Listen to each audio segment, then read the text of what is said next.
My name is Jacob Cummings, and I stand on the non-affirmative side of the U.S. instating national free healthcare. I know the United States system of healthcare is often looked upon as a burden due to the high cost of operational and general sickness treatments, but as I will showcase in my speech, while there is room for improvement always, this is not the answer. My reasons include creating an economic burden for the government and the people.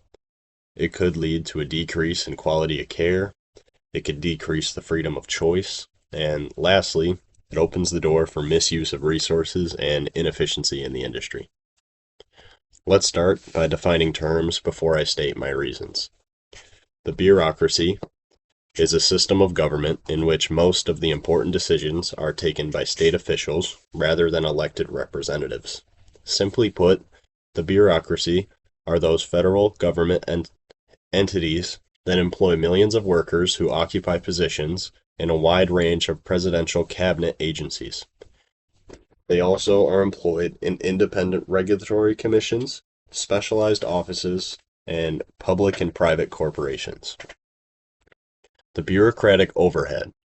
The bureaucratic overhead refers to the administrative costs and inefficiencies associated with bureaucratic process within organizations. This often leads to reduced productivity and increased operational costs. And red tape. This refers to excessive bureaucracy and administrative procedures that can hinder efficiency and progress. It is often associated with frustrating encounters in dealing with government or organizational processes. Okay. First, let's talk about the financial impact. Implementing universal health care would be extraordinarily expensive. According to estimates by the Congressional Budget Office, transitioning to a government-run healthcare system could cost the United States trillions of dollars annually. To fund this, taxes would need to raise significantly, impacting families, small businesses, and the economy at large. Higher taxes means less disposable income for Americans to spend, save, or invest. Small businesses, already burdened by regulations and healthcare costs, would face further strain, potentially leading to reduced hiring, wage cuts, or even straight-up closures. In other words, a system designed to help everyone could inadvertently stifle economic growth and job creation.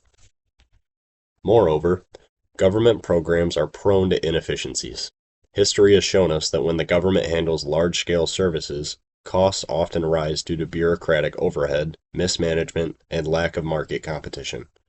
We already see this in programs like Medicare and Medicaid, where administrative costs and waste are ongoing challenges. Expanding these programs to cover every American could magnify these problems. The second major concern is quality. Countries with universal health care often experience longer wait times for medical procedures and limited access to specialized care. For example, in Canada and the UK, patients sometimes wait weeks or months for elective surgeries. While these countries cover everyone, the trade-off is reduced timeliness and patient choice. In the US, the current system allows for competition among providers and insurers, which encourages innovation, efficiency, and high-quality care. Doctors and hospitals are incentivized to provide faster, better care because patients have options. Introducing a government-run universal system could remove these incentives, potentially lowering the overall quality of care for all Americans. Additionally, medical innovation in the United States is world-renowned. The U.S. leads in pharmaceutical research, medical devices, and cutting-edge treatments. This innovation is funded largely through private healthcare system, where companies can invest with the expectation of profit. A shift to universal healthcare could reduce these incentives, slowing progress in medical research and development. Another critical point is personal freedom. Healthcare is deeply personal, and Americans value the ability to choose their doctors, specialists, and insurance plans. A universal healthcare system would likely limit these choices, imposing a one-size-fits-all approach. For many, having options is not just a matter of preference, it's a matter of necessity. Patients with rare conditions, specific needs, or high risk factors could find themselves restricted by government mandated plans, unable to access the care they need. In essence, universal healthcare could limit patient autonomy, forcing individuals into standardized treatment plans rather than tailoring care to personal circumstances. Finally, government-run healthcare systems often suffer from inefficiency and misallocation of resources. In a universal system, the government decides how to allocate funds, which procedures to cover, and which treatments are considered necessary. This could result in difficult ethical decisions where some patients receive care while others do not. Bureaucratic delays and red tape could prevent timely treatment, and the system could become overwhelmed with demand, creating unintended shortages.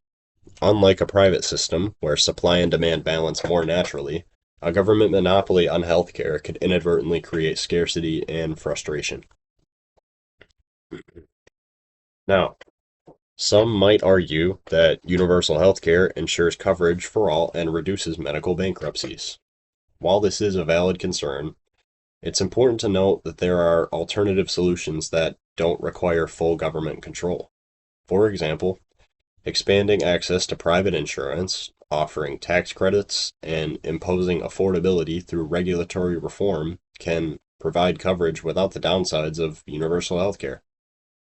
These approaches allow Americans to maintain choice, incentivize quality, and limit the economic burden on all taxpayers.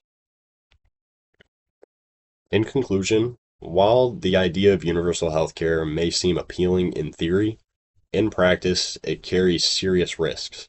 These include an enormous financial burden, potential decline in quality, a loss of personal choice, and inefficiencies in resource allocation.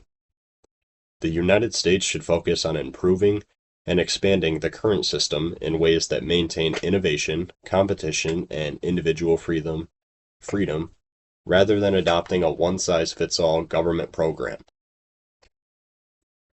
Healthcare is too important to gamble on a system that could create more problems than it solves. By taking a careful, balanced approach, we can ensure that Americans receive excellent care without sacrificing economic stability or personal freedom.